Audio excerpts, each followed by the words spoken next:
दोस्तों आज मैं आपको जूलियस सीजर की कहानी सुनाऊंगा। ये एक ट्रेजेडी है जिसे लिखा है विलियम शेक्सपियर ने। ये कहानी है रोम की। रोम कहाँ पर है? रोम है इटली की कैपिटल। एक ज़माना हुआ करता था जब रोमन आर्मी बहुत बड़ी थी और पूरी दुनिया में इनके नाम का डंका बजा करता था।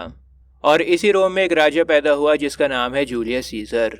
सीजर रोम का लीडर है। सीजर और पॉम्पे ये दोनों रूल करते थे रोम पर, लेकिन इन दोनों की आपस में बनती नहीं थी। तो फिर इन दोनों की लड़ाई होती है और लड़ाई में सीजर पॉम्पे की आर्मी को हरा देता है। रोम में सिविल वॉर हो जाता है और सीजर की आर्मी पॉम्पे की आर्मी को हरा देती है। समझ में आ रहा है आपको? अब सीन कुछ इस तरह का है, ड्रामा कुछ इस तरह से स्टार्ट होता है कि सीजर पॉम्पे की आर्मी को हरा के वापस आया है और सभी लोग बहुत खुश हैं, खूब जश्न मना रहे हैं। पूरा रोम में जश्न का माहौल है। दोस्तों सीजर की पॉपुलैरिटी बढ़ती जा रही है, बढ़ती जा रही है। लोग उसे बहुत पसंद कर रहे हैं। जूलियस सीजर के दीवाने हो रखे हैं रोम में। जब कोई ताकतवर बन जाता है ना, तो ताकत के साथ साथ में उसके दुश्मन भी पैदा होने लगते हैं। जितना बड़ा आदमी होगा उतने बड़े दुश्मन भी होंगे उसके। जूलियस सीजर की बढ़ती हुई ताकत देखते हुए रोम में भी बहुत सारे ऐसे थे जो उसके दुश्मन बन गए, और दो दुश्मन थे, फ्लेवियस और मैरिलस। अभी और भी दुश्मन आएंगे इसके, लेकिन फिलहाल फ्लेवियस और मैरिलस से स्टार्ट होता है ड्रामा। मैं आपको बताऊंगा आगे चल के कहानी में। तो ये रोम के ऑफिशियल्स हैं, महल में काम करते हैं ये लोग, और ये नहीं चाहते कि रोम का बादशाह सीजर बने। ये दोनों पॉम्पे को सपोर्ट कर रहे हैं। अब ये दोनों रोम की गलियों में घूम रहे हैं और रोम की गलियों में ना लोग बड़ी खुशी मना रहे हैं। काम पर नहीं गए लोग जश्न मना रहे हैं, छुट्टी कर रखी है लोगों ने। तो ये दोनों आम लोगों को डांट लगाते हैं और उन लोगों से पूछते हैं कि तुमने अपने सबसे बढ़िया कपड़ों को क्यों पहन रखा है, काम पर क्यों नहीं जा रहे हो तुम लोग। कहते हैं कि जूलियस सीजर ने इस कंट्री को दिया ही क्या है, तुम लोग तो पॉम्पे के इतने दीवाने हुआ करते थे, अब क्या हो गया, नमक हराम, गॉड बर्बाद करके रहेगा तुम लोगों को, चलो भागो यहाँ से। इस तरह से रोम की जनता को डांट लगा रहे होते हैं ये लोग बिल्कुल नहीं चाहते कि सीजर रोम का बादशाह बने। पॉम्पे को सपोर्ट कर रहे थे ये दोनों, और ये दोनों डिसाइड करते हैं कि सीजर की मूर्तियों को जो डेकोरेशंस कर रखे हैं, सजा दजा रखा है, उन डेकोरेशंस को भी उतार फेंकेंगे। बिल्कुल नहीं चाहते ये लोग कि रोम की गलियों में सीजर की जीत का जश्न मने। तो यहाँ तक आपको समझ में आया मैंने क्या बताया है कि सीजर लड़ाई लड़के आया है पॉम्पे से, पॉम्पे की आर्मी को उसने हरा दिया। और सीजर की बढ़ती हुई पॉपुलैरिटी को देख के, बढ़ती हुई ताकत को देखकर बहुत सारे लोग ऐसे भी हैं रोम में जो उसके दुश्मन बन गए हैं। दोस्तों अब ड्रामा में एंट्री होती है सीजर की, और सीजर के साथ में बहुत बड़ी भीड़ है, पूरा काफिला है, जश्न मना रहे हैं सभी लोग सीजर की जीत का। बहुत सारे लोगों की भीड़ में कुछ दोगले लोग भी हैं जो सीजर को पसंद नहीं करते, उसके दुश्मन हैं, लेकिन वो सामने से दोस्त बने हुए हैं। पीठ पीछे सीजर को चाकू मारना चाहते हैं, लेकिन सामने से इनसे अच्छा दुनिया में कोई भी नहीं है। और उन्हीं दोगलों में से एक दोगला है कैसियस। कैसियस भी उसी भीड़ में शामिल है जो सीजर के साथ में चल रही है। बहुत ही मक्कार इंसान है ये, 420 है, और ये अपनी बातों से किसी को भी मैनिपुलेट कर सकता है। कैसियस के साथ में उसका दोस्त भी है जिसका नाम है ब्रूटस। हालांकि ब्रूटस एक अच्छा इंसान है, देशभक्त है, पैट्रियोटिक है, और कंट्री से बढ़कर कुछ भी नहीं है इसके लिए। सबसे पहले इसका देश है, देश से बढ़कर कुछ नहीं है। और ये अपने ड्यूटीज़ के आगे, अपने कर्तव्यों के आगे कुछ नहीं देखता। जैसा आपने अगर बाहुबली फिल्म देखी होगी, उसमें एक करेक्टर है कटप्पा। तो ब्रूटस को इस कहानी का कटप्पा समझो आप। ये अपने कर्तव्यों का हमेशा हमेशा पालन करता है। समझ में आ रहा है आपको? जैसे जैसे कहानी आगे बढ़ेगी ना, आपको और ज़्यादा समझ में आएगा इन करेक्टर्स के बारे में। भीड़ में एक इंसान और है जिसका नाम है एंटनी। एंटनी बहुत ताकतवर है और सीजर का बहुत बहुत बहुत अच्छा दोस्त है, सबसे अच्छा दोस्त है। हमेशा सीजर का साथ देता है ये, और एंटनी को भी ना बातें बनानी बहुत अच्छी तरह से आती हैं। ये मैनिपुलेट करना जानता है, मैनिपुलेटर है। अपनी बातों से किसी को भी मामू बना सकता है। इसकी बातों में ना जादू है, किसी को भी घुमा सकता है। अब मैं ऐसा क्यों कह रहा हूँ कि ये मैनिपुलेटर है, अपनी बातों से घुमा सकता है लोगों को, ये आपको कहानी के आखिर में पता लगेगा। तो सीजर के साथ में भीड़ होती है, और तभी अचानक से भीड़ में से एक आवाज़ आती है, सीजर। भीड़ में से आवाज़ लगा रहा है सूदसेयर। सूदसेयर कहते हैं ज्योतिषी को, जो फ्यूचर बताता है। तो सूदसेयर कहता है कि 15 मार्च को सावधान रहना सीजर, आप डेट को याद रखना इंपॉर्टेंट है।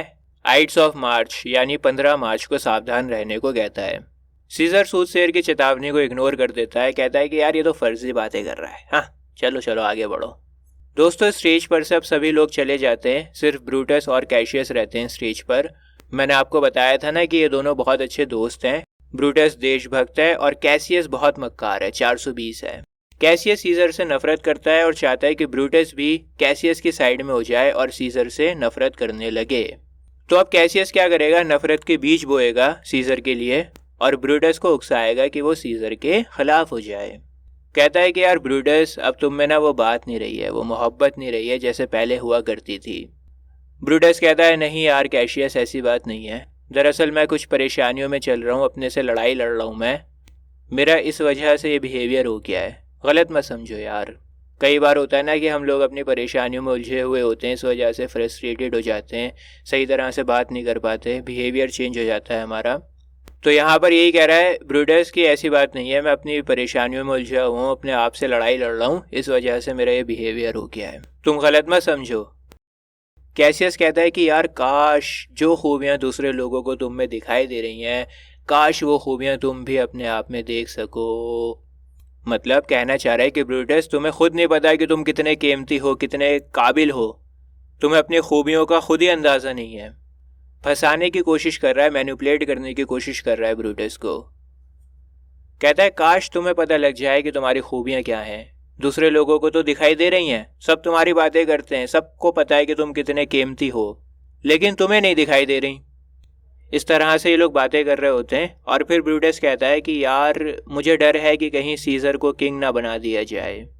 ब्रूटस कहता है कि मैं सीजर से प्यार तो बहुत करता हूँ, बहुत पसंद है मुझे, लेकिन मैं ये नहीं चाहता कि सीजर रोम का किंग बने।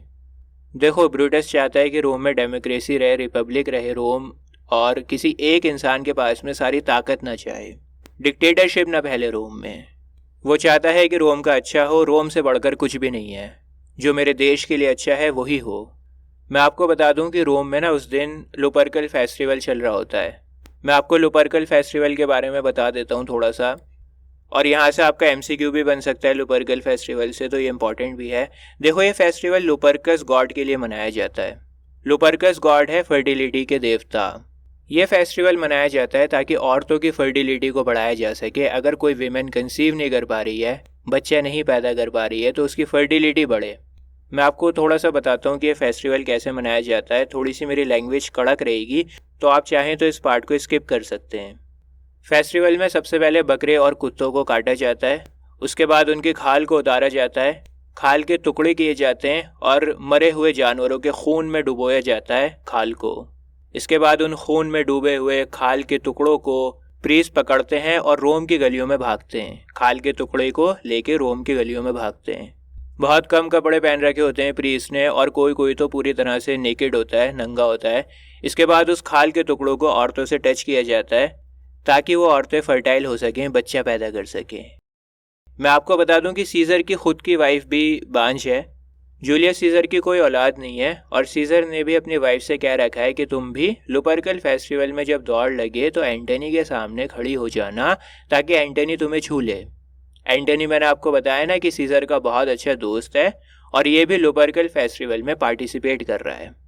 तो लुपर्कल फेस्टिवल की रेस हो जाती है। ब्रूटस और कैसियस आपस में बातें ही कर रहे होते हैं और फेस्टिवल के बाद वहाँ पर आता है कास्का। अब ये कास्का कौन है? कास्का है रोमन सेनेट का मेंबर। जिस तरह से हमारे देश में लोकसभा है ना, वैसे ही रोम में रोमन सेनेट होती है और उसका मेंबर है ये। सरकारी आदमी है और ये भी सीजर को बिल्कुल पसंद नहीं करता, कॉन्स्पिरेटर है ये भी। तो कास्का आता है ब्रूटस और कैसियस के पास में और आके बताता है कि एंटनी ने सीजर को 3 बार राजा बनने के लिए ऑफर दिया, क्राउन ऑफर किया उसको 3 बार, लेकिन तीनों बार सीजर ने राजा बनने से मना कर दिया। लेकिन मुझे ऐसा लग रहा था, कास्का कहता है, मुझे ऐसा लग रहा था कि सीजर दिल से चाहता है कि वो राजा बने। बाहर से तो भले ही उसने मना कर दिया हो कि मुझे राजा नहीं बनना, लेकिन अंदर से वो चाहता हो कि मुझे राजा बनाया जाए। अंदर से ऐसा लग रहा था कि वो चाह रहा था कि मुझे राजा बनाया जाए। दोस्तों, ब्रूटस और कैसियस डिसाइड करते हैं कि वो बाद में बात करेंगे। ब्रूटस के दिमाग में जो नफरतों के बीज बोने थे वो बो दिए गए हैं। अब उन बीजों में पानी डालने का, उसको बड़ा करने का काम किया जाएगा। यकीन दिलाएंगे ये लोग ब्रूटस को कि सीजर बहुत बुरा इंसान है, रोम के लिए बिल्कुल अच्छा नहीं है और रोम का तानाशाह बनना चाहता है। मैं आपको बता दूं कि रोम में ब्रूटस की भी लोग बहुत ज़्यादा रिस्पेक्ट करते हैं, बहुत मानते हैं उसको, बहुत नाम है इसका रोम में। अगर ब्रूटस लोगों से कहेगा कि सीजर को मारना एक सही फैसला है तो लोग उसकी बात को मान लेंगे। क्योंकि लोग जानते हैं कि ब्रूटस अपनी कंट्री से बहुत प्यार करता है और रोम के लिए वो कुछ भी कर सकता है। और इसी वजह से कैसियस इसको बहकाने में लगा हुआ है कि किसी तरह से हमारे साइड में हो जाए और सीजर को मारने में हमारी मदद करे। अब कैसियस ने जो शक पैदा किया है ब्रूटस के दिमाग में, उस शक को और पक्का करने के लिए कैसियस कुछ फेक लेटर्स को लिखता है। ठीक है, फेक लेटर्स को लिखता है और ब्रूटस उन लेटर्स को पढ़ लेता है। उन लेटर्स को पढ़कर ऐसा लगता है कि सीजर बहुत एम्बिशियस है, शोहरत का भूखा है, रोम का तानाशाह बनना चाहता है, रोम की ताकत हासिल करना चाहता है और सीजर को रोकना बहुत ज़रूरी है। उन फेक लेटर्स को पढ़कर ब्रूटस बहुत परेशान हो गया था। एक तरफ उसका देश था और दूसरी तरफ उसका सबसे प्यारा दोस्त सीजर। अब फाइनली ब्रूटस अपने आप को यकीन दिलवा ही देता है कि सीजर को मार देना ही उसके देश रोम के लिए सबसे सही फैसला होगा। रोम के लिए सीजर को मरना होगा, समझा लेता है अपने आप को ब्रूटस ये नहीं चाहता है कि पूरे राज्य पर एक ही इंसान का कंट्रोल हो। दोस्तों, अब रोम में क्या होता है, अजीब अजीब और डरावनी चीज़ें हो रही हैं। शूटिंग स्टार्स को देखा जा रहा है। शूटिंग स्टार देखो कुछ इस तरह का दिखाई देते हैं आसमान में। इसके अलावा अर्थक्वेक्स आ रहे हैं वहाँ पे। रोम में शेर और उल्लू आने लगे। देखिए, पुराने ज़माने में रोम में शेर और उल्लू को देखना अच्छा नहीं माना जाता था।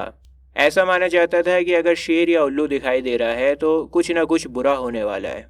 तो ये सारी ख़राब चीज़ें जिन्हें मनहूस माना जाता है रोम में, वो होने लगती हैं। कैसियस कहता है कि ये साइंस हैं जो हमें बता रहे हैं कि रोम का लीडर सीजर बनने जा रहा है और पूरे शहर को अपने कंट्रोल में लेना चाहता है। ठीक है, कैसियस कास्का से बात करता है, कहता है कि ये साइंस हमें बता रहे हैं कि हमें सीजर को रोकना पड़ेगा। इससे पहले कि बहुत देर हो जाए सीजर को रोकना पड़ेगा। तो दोस्तों, ये लड़ाई है कैसियस और सीजर के बीच में। कैसियस एक सांप है और वो इकट्ठा कर रहा है ताकतवर लोगों को सीजर के खिलाफ लड़ने के लिए। मैं आपको बता दूं कि इसी दौरान कैसियस बाकी सभी कॉन्स्पिरेटर्स के साथ में ब्रूटस के घर पर आता है ताकि उसे अच्छी तरह से कन्विंस कर सके, उसको मोटिवेट कर सके, ब्रूटस के इरादे को और ज़्यादा पक्का कर सके। अच्छा, मैंने अभी तक आपको सीजर की वाइफ से नहीं मिलवाया। इसका नाम है कैल्पर्निया। कैल्पर्निया एक बहुत बुरा सपना देखती है। सीजर के कत्ल होने से पहले की रात को कैल्पर्निया एक सपना देखती है। सीजर का स्टैचू पर बहुत सारे ज़ख्म हो चुके हैं। सीजर का स्टैचू देखती है जिस पर बहुत सारे ज़ख्म हैं और उन ज़ख्मों से खून बह रहा है और रोम के कुछ लोग सीजर के बहते हुए खून में अपने हाथों को धो रहे हैं। सपने में देखती है कि सीजर का मर्डर हो गया है। बहुत घबरा जाती है बेचारी और सीजर से भीख मांगती है कि तुम आज बाहर मत जाओ। बहुत गिड़गिड़ाती है कि आज घर में ही रहो, बाहर मत जाओ, मुझे कुछ ठीक नहीं लग रहा। अब हालांकि सीजर को वार्निंग दे दी गई थी, कैल्पर्निया ने भी मना किया था, सूटसेयर ने भी सावधान रहने को कहा था और रोम में भी वो मनहूस चीज़ें हो रही थीं जो अशुभ हैं। लेकिन सीजर भाई साहब तो ठहरे एक नंबर के ज़िद्दी इंसान, अपने मन की करने वाले। भला वो कैसे किसी की बात माने। तो फाइनली सीजर बाहर जाने का फैसला करता है। ऐसा करके वो ये दिखाना चाहता है कि वो कितना ताकतवर है, उसको कोई नुकसान नहीं पहुंचा सकता। अंदर से उसको भी पता है कि खतरा है, बाहर जाने में खतरा हो सकता है, लेकिन वो बाहर से अपने आप को कमज़ोर नहीं दिखाना चाहता था और उसे अपने बाजुओं पर यकीन था, अपनी ताकत पर यकीन था। सोच रहा था कि अगर कोई ख़तरा आएगा भी तो संभाल लूँगा। लेकिन कैल्पर्निया बहुत ज़िद करती है कि बाहर मत जाओ। जब कोई आम इंसान मर रहा होता है तो कोई साइन नहीं दिखाई देता, लेकिन जब कोई ख़ास इंसान मरने वाला होता है ना, तो बहुत सारे साइंस हमें दिखाई देने लगते हैं। इस तरह से समझाने की कोशिश करती है कैल्पर्निया सीजर को। तो सीजर कैल्पर्निया की बात को मान लेता है, आखिरकार रुक जाता है घर में। लेकिन फिर एंट्री होती है एक नए कैरेक्टर की जिसका नाम है डेसियस ब्रूटस। याद रहे, ये दूसरा वाला ब्रूटस है, डेसियस नाम है इसका। और ये भी एक कॉन्स्पिरेटर है। कॉन्स्पिरेटर कहते हैं षड्यंत्र रचने वाले को, जो साजिशें करते हैं। ये भी बहुत 420 इंसान है, सीजर को जान से मरवाना चाहता है। ये सीजर के पास में आया है ताकि सीजर को बहला फुसला सके, उसको बाहर निकाल सके घर से। उसको बहकाने के लिए आया है कि तुम आओ घर से बाहर। डेसियस कहता है सीजर से कि आज आपको सेनेट की मीटिंग अटेंड करनी चाहिए, क्योंकि सेनेट ने डिसाइड किया है कि वो आपको ताज पहनाएंगे, आज बादशाह बनाएंगे आपको, और आपको कैल्पर्निया की वार्निंग को इग्नोर करना चाहिए। डेसियस कैल्पर्निया के सपने को घुमा फिरा के कहता है कि ये तो बहुत अच्छा सपना है, बहुत शानदार सपना है। ये सपना तो दिखा रहा है आपकी ताकत को। रोम आपके खून से नरिश हो रहा है, ताकतवर बन रहा है रोम। रोम के लोग आपसे इन्फ्लुएंस हो रहे हैं। तो इस तरह से डेसियस सीजर की फ्लैटरिंग करता है, उसका मामू बनाता है ताकि सीजर सेनेट में आए और उसको लोग मार सकें। फाइनली सीजर डेसियस की बातों में आ जाता है और उसके साथ में सेनेट की ओर चल पड़ता है। और सेनेट में सभी कॉन्स्पिरेटर्स तैयार होते हैं सीजर का खून बहाने के लिए। सभी कॉन्स्पिरेटर्स सीजर के चाकू मारते हैं और जब सीजर देखता है कि उसका इतना प्यारा दोस्त ब्रूटस ने भी उसको चाकू मारा है तो फिर सीजर ठंडा पड़ गया, उसने जीने की उम्मीद छोड़ दी।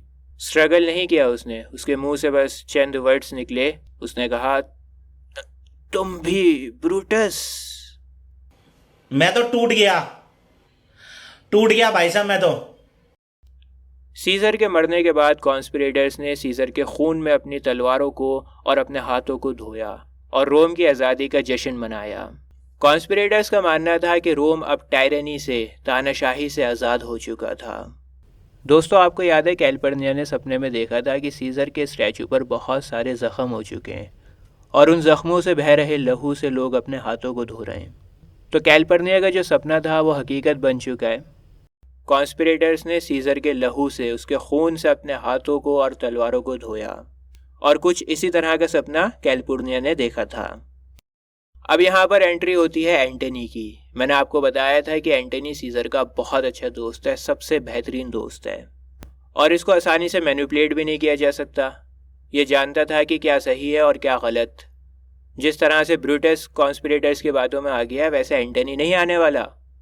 और एक बात और बताऊं आपको, ब्रूटस एक अच्छा इंसान है, पेट्रियाटिक है, देशभक्त है, लेकिन बेचारा कॉन्स्पिरेटर्स की बातों में आ गया और मामू बन गया। तो दिल का बुरा नहीं है ब्रूटस। अब एंटनी जब देखता है सीजर को मरा हुआ तो उसके होश उड़ जाते हैं। वो समझ गया है कि सीजर को इन लोगों ने मारा है। एंटनी ने अपना कंट्रोल नहीं खोया, शांति से उसने कॉन्स्पिरेटर से पूछा, सीजर को क्यों मारा है तुम लोगों ने? ब्रूटस कहता है कि हम सीजर के फ्यूनरल पर बताएंगे कि हमने सीजर को क्यों मारा है। एंटनी कहता है ठीक है, तो फिर सीजर के फ्यूनरल पर मैं भी बोलूँगा। सीजर के फ्यूनरल पर मैं भी स्पीच देना चाहता हूँ। ये बात सुन के कैसियस के कान खड़े हो गए। वो नहीं चाहता था कि एंटनी कोई भी स्पीच दे, लेकिन ब्रूटस ने परमिशन दे दी स्पीच देने की। इसके बाद सभी कॉन्स्पिरेटर्स वहाँ से चले गए। एंटनी सीजर की लाश के साथ अकेला होता है। एंटनी कसम खाता है कि सीजर की मौत का बदला ज़रूर लिया जाएगा। दोस्तों, इसके बाद सीजर का फ्यूनरल होता है। लोगों को पता लग चुका है कि सीजर मर गया है, तो काफ़ी बड़ी भीड़ आती है वहाँ पर सीजर के फ्यूनरल पर। ब्रूटस लोगों से कहता है कि मैं भी आप लोगों की तरह सीजर से बहुत मोहब्बत करता हूँ, लेकिन मैं अपने देश रोम से सीजर से भी ज़्यादा मोहब्बत करता हूँ। मतलब कंट्री से आगे कुछ नहीं है, सबसे पहले कंट्री है। वो कहता है कि सीजर की बढ़ती हुई ताकत और उसके एम्बिशन रोम की आज़ादी के लिए ख़तरा बन रहे थे। ब्रूटस की इन बातों से लोगों को तसल्ली मिलने लगी, वो शांत हो गए। देखो, रोम की जनता बहुत हल्की है, इन लोगों के पास में खुद का कोई दिमाग नहीं है। आप इन लोगों को जैसा बताओगे ये वैसा हो जाएंगे। बहुत आसान है रोम की जनता को मैनिपुलेट करना। सीधे साधे लोग हैं, जैसा मैनिपुलेट करोगे वैसे मैनिपुलेट हो जाएंगे। तो अब एंटनी आता है सीजर की लाश के साथ। ब्रूटस एंटनी को पब्लिक के हवाले करके वहाँ से चला गया। अब एंटनी है स्टेज के ऊपर बस। एंटनी लोगों से कहता है कि सीजर ने अपनी ज़िंदगी में बहुत सारी जंगें लड़ी हैं, बहुत नाम रोशन किया है रोम का, बहुत पैसा रोम में लेकर आया है और सीजर को 3 बार राजा बनने के लिए भी ऑफ़र किया गया था। इसके बाद एंटनी लोगों को सीजर की विल दिखाता है। कहता है देखो ये विल है सीजर की मेरे पास में, लेकिन मैं पढ़ूंगा नहीं, क्योंकि अगर मैंने इस विल को पढ़ लिया ना तो तुम लोग बहुत ज़्यादा भड़क जाओगे, बहुत गुस्सा हो जाओगे सीजर की मौत पर। लेकिन क्राउड ये बात सुन के बेचैन हो जाता है। कहता है नहीं नहीं, आप पढ़ो पढ़ो, हमें जानना है, हम जानना चाहते हैं कि विल में ऐसा क्या लिखा हुआ है। लोगों के इतना ज़ोर देने पर एंटनी सीजर की लाश के पास में खड़ा हो जाता है। कहता है लाश के पास में आ जाओ सभी लोग, तुम्हें दिखाता हूँ। सभी लोग लाश के पास में आ गए सीजर की। एंटनी लोगों को बताता है कि सीजर की मौत कैसे हुई। सीजर की खून से लथपथ बॉडी को दिखा के वो लोगों में गुस्से को जगाना चाहता है। वो बताता है कि सीजर के जिस्म में किस किस ने तलवार को घुसाया है। इसके बाद वो सीजर की विल को पढ़ता है। विल में लिखा होता है कि मेरी मौत के बाद रोम के हर एक सिटीज़न को कुछ पैसे दिया जाएगा, सम होती है लिखी हुई, और मेरे जो प्राइवेट गार्डन्स हैं ना, जो मेरी प्रॉपर्टी है, प्राइवेट गार्डन्स हैं मेरे, उनको पब्लिक कर दिया जाए। मेरे प्राइवेट गार्डन्स को पब्लिक कर दो लोगों के लिए, सरकारी ख़जानों में डाल दो। एंटनी कहता है कि सीजर को गरीबों से बड़ी हमदर्दी थी। गरीब रोता था तो सीजर भी रोता था, तो भला कैसे सीज़र एम्बिशियस हो सकता है। दोस्तों, एंटनी की इन बातों से ना लोगों का नज़रिया दोबारा से बदल गया और लोग बहुत ज़्यादा नाराज़ हो गए। लोगों ने ब्रूटस और कैसियस को गद्दार कहना शुरू कर दिया। अब कहानी में एंट्री होगी ऑक्टेवियस की। देखो, सीज़र की कोई औलाद नहीं थी, मैंने आपको बताया था, तो उसने ऑक्टेवियस को अडॉप्ट कर लिया था और ऑक्टेवियस सीज़र का नेफ्यू भी है। तो ऑक्टेवियस रोम में आता है सीज़र का बदला लेने के लिए और एंटनी से हाथ मिलाता है आके। 3 लोगों की आर्मी तैयार होती है, ऑक्टेवियस, एंटनी और लेपिडस। लेपिडस भी एक माइनर कैरेक्टर है, इतना इंपॉर्टेंट नहीं है। देखो, अगर आपको छोटी छोटी बारीकियां जाननी है, डिटेल्स जाननी है इस ड्रामा की, तो मैंने जूलियस सीज़र को लाइन बाय लाइन भी पढ़ा रखा है। एक एक लाइन आपको एक्सप्लेन कर रहा हूँ मैं डिटेल में, तो आप चाहो तो देख सकते हो, लिंक मैं उसका डिस्क्रिप्शन बॉक्स में डालूंगा। यहाँ पर तो मैं सिर्फ आपको समरी बता रहा हूँ ताकि आपको एक आइडिया हो जाए कि स्टोरी में है क्या। कहानी पर हम लोग वापस आते हैं। अब ब्रूटस और कैसियस दोनों रोम से बाहर भाग चुके हैं। शहर के बाहर ये लोग अपनी आर्मी को तैयार कर रहे हैं। ऑक्टेवियस और एंटनी से लड़ाई की तैयारियां हो रही हैं शहर से बाहर इन दोनों की। और इसी दौरान एक रात को ब्रूटस को सपना आता है। सपने में सीज़र आता है उसके और वो कहता है कि ब्रूटस, मैं एक बार फिर आऊँगा मैदान जंग में तुमसे मिलने के लिए। एंटनी और ऑक्टेवियस की आर्मी फाइनली ब्रूटस और कैसियस के पास में पहुंच ही गई। एंटनी ऑक्टेवियस को समझाने की कोशिश करता है कि हमें यहाँ पर हमला करना चाहिए, पर ऑक्टेवियस कहता है कि मैं खुद फैसला लूँगा, मुझे किसी की एडवाइस की ज़रूरत नहीं है। इसके बाद लड़ाई होती है। लड़ाई में कैसियस और ब्रूटस की आर्मी हार रही होती है और ड्रामा के आखिर में कैसियस और ब्रूटस ये दोनों सुसाइड कर लेते हैं। जब एंटनी को ब्रूटस की लाश मिलती है पड़ी हुई, तो वो ब्रूटस को नोबलेस रोमन डिक्लेयर कर देता है। कहता है कि ब्रूटस बहुत अच्छा रोमन था जो अपनी कंट्री से प्यार करता था और अपने देश के लिए कुछ भी कर सकता था। ऑक्टेवियस भी फैसला सुनाता है कि ब्रूटस को बहुत ही इज्जत के साथ में दफन किया जाए। Brutus be buried in the most honourable way. और इसके बाद सभी लोग चले जाते हैं अपनी जीत का जश्न मनाने के लिए और ये कहानी यहीं पर ख़त्म हो जाती है। दोस्तों, अगर आपको डिटेल में पढ़ना है इस ड्रामा को, बारीकियों को जानना है, तो मैंने आपको बताया कि लाइन बाय लाइन पढ़ा रहा हूँ पूरा ड्रामा आपको। उसकी प्लेलिस्ट अभी आपकी स्क्रीन के ऊपर आ रही होगी। इस प्लेलिस्ट पर आप क्लिक करो, आपको लाइन बाय लाइन मिलेगा जूलियस सीज़र। मिलता हूँ आपसे किसी और वीडियो में। जय हिंद।